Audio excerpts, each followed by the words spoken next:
میں نے جب شعور کی آنکھ کھولی تو 15-20 سال بھی جدید تعلیم کے ساتھ مذہب کی یا عربی زبان کی یا جو ہمارے ہاں دینی تعلیم ہے اس میں مجھے بھیج دیا گیا. تو 15-20 سال ابتدا کے بھی اس میں گزرے.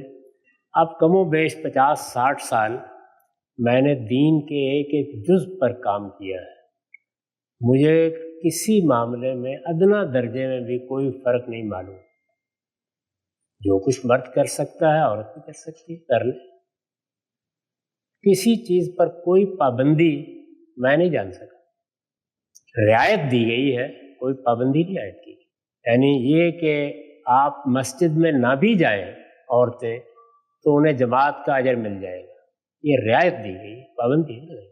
آپ جہاد میں نہ جائیں، اگر جہاد کا موقع آ جائے تب بھی اللہ آپ کو جہاد میں شرکت کا اجر دے دے گا، لیکن جہاد میں جانے پر کوئی پابندی نہیں لگے گی. تو مجھے اگر آپ بتا سکیں کہ ایسی کوئی پابندی قرآن میں حدیث میں کسی جگہ لگائی گئی ہے، کوئی پابندی نہیں لگائی گئی. اس کو انسانی تجربات پر چھوڑ دیا گیا.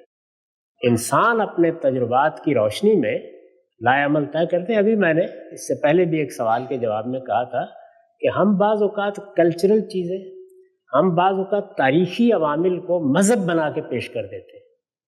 قرآن مجید اور حدیث کا ذخیرہ اس سے بالکل خالی ہے کہ کہیں کوئی پابندی عائد کر دی گئی ہو کہ مثلا عورتیں فلاں پیشہ نہیں اختیار کر سکتی، فلاں علم نہیں حاصل کر سکتی، فلاں میدان میں آگے نہیں بڑھ سکتی. کسی جگہ کوئی چیز میرے علم میں نہیں، یعنی یہ نہیں کہ مجھے تردید کی ضرورت ہے، علم ہی میں نہیں، کوئی چیز ایسی ہے ہی نہیں سرے سے. لیکن انسان دنیا میں اپنے تجربات سے بہت سی چیزیں سیکھتا ہے، بہت سی چیزیں وہ اخذ کرتا ہے. بعض پابندیاں بھی ہم اپنی سوسائٹی میں لگاتے ہیں. اسی معاشرے کا مطالعہ کر لیں جس میں آپ اس وقت بیٹھے ہوئے ہیں، ذرا دیکھیے یہاں عورتوں کو حقوق کس طرح ملے ہیں. ووٹ کا حق کی خود مغرب میں، یورپ میں کیسے ملا ہے، بلکہ عام لوگوں کو یہ حق کیسے ملا ہے. اس سے پہلے جب نئی نئی جمہوریت تھی تب دارالعمرا کے اختیارات کیا تھے اور ہاؤس آف کامنس کی طرف کیسے منتقل ہوئے ہیں.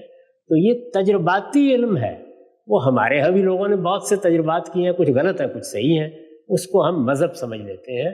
مذہب کا پورا کانٹینٹ ایسے کسی فرق سے خالی ہے. رعایتیں دی گئی ہیں، یعنی عورتوں کا لحاظ کرتے ہوئے بعض چیزوں کو مستثنیٰ کیا گیا ہے. ضروری نہیں کہ تم یہ کرو، ضروری نہیں کہ 5 نمازیں مسجد میں آ کے پڑھو، ضروری نہیں ہے کہ جہاد میں تم بھی شریک ہو. تو یہ سہولتیں دی گئی ہیں، کوئی تفریق اس پہلو سے کی ہی نہیں گئی. اگر کی گئی ہے تو مثال دے، پھر میں بتاؤں گا آپ کو کیا غلطی ہو رہی ہے.